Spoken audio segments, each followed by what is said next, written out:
Et bonjour à tous, bienvenue dans cette nouvelle édition de l'AI Actu. La grosse actualité, en tout cas pas mal de gens l'ont parlé, c'est l'arrivée d'un nouveau modèle de langage qui s'appelle MBT7B. Donc ça a été lancé par une entreprise qui s'appelle Mosaic ML, qui s'occupe surtout de l'intelligence artificielle et du machine learning. Notamment au niveau des serveurs, c'est vraiment destiné pour tout ce qui est entreprise. Et c'est un modèle open source utilisable commercialement, contrairement à Llama en fait. On avait fait la vidéo où Google panique un peu face à l'open source, et là l'open source a encore accéléré, ça existe, c'est une tendance qui existe depuis déjà quelques semaines, où l'open source a progressé et a surpassé Google et OpenAI avec Llama. Donc ils ont travaillé sur Llama pour créer plein de variantes, comme Vicuna, comme Alpaca. Et maintenant, la tendance de l'open source, c'est de se démarquer, c'est de se découpler de Llama pour pouvoir avoir des IA commercialement viables. Et donc c'est une nouvelle IA qui débarque, puisque c'est pas la première. Vous avez Stable LM, vous avez Stable Vicuna, vous avez Open Assistant, vous avez plein aujourd'hui d'IA open source qui sont disponibles. Et ce qui fait la différence de celle-là, MBT7B, déjà il faut juste préciser que c'est pas pour une utilisation locale, parce que c'est des IA quand même assez gigantesques, pas en termes de paramètres, mais en termes de tokens. Donc il faut quand même des serveurs, en fait, des serveurs spécialisés dans les GPU. Donc il propose même 4 types de modèles. Donc vous avez MBT7 base, qui est vraiment l'IA de base où on peut l'entraîner avec ses propres données, etc.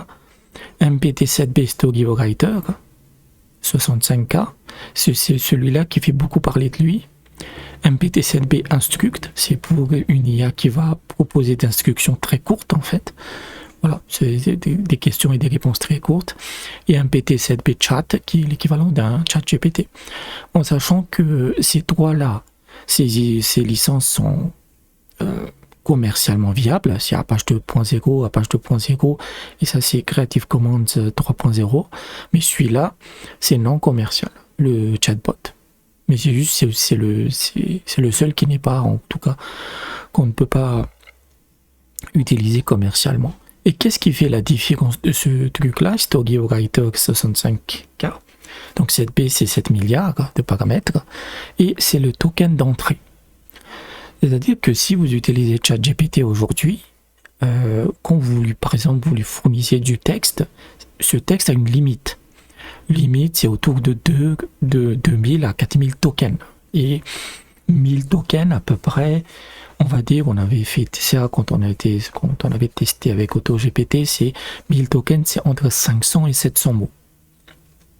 Voilà, donc si vous balancez à ChatGPT, même ChatGPT plus, si vous payez pour ChatGPT+, si vous lui balancez un texte de 5000 mots, par exemple pour le résumer, etc., il ne pourra pas le faire parce que il ne peut pas ingérer autant d'entrées. Celui-là peut gérer 84 000 tokens. 84. Le 65K, c'est l'entraînement en fait. C'est-à-dire qu'on l'a entraîné avec des entrées supérieures à 65 000 tokens. On lui a donné des livres, on lui a donné d'énormes documents pour l'aider à comprendre ça.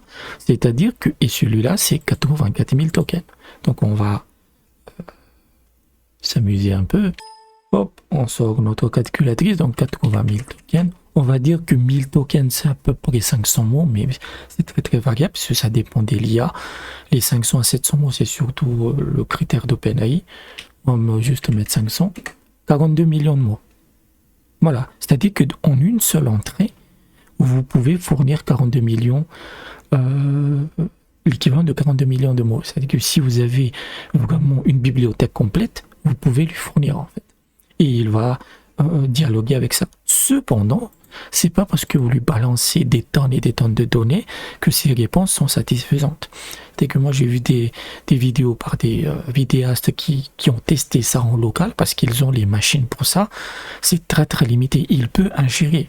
Et c'est ça le but, c'est qu'il doit être capable d'ingérer des documents Mais ça ne signifie pas que les réponses seront fiables.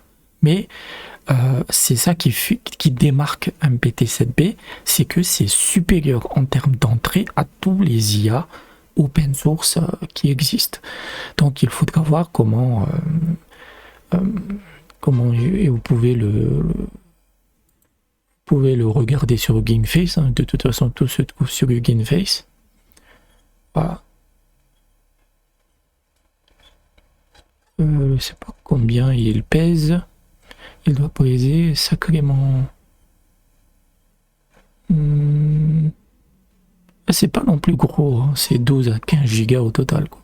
Mais après, voilà, il faut beaucoup de bidouilles pour lutter.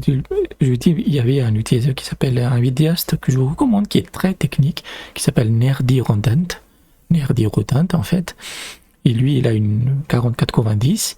Le truc était très lent, tout simplement parce que vous lui donnez énormément de documents.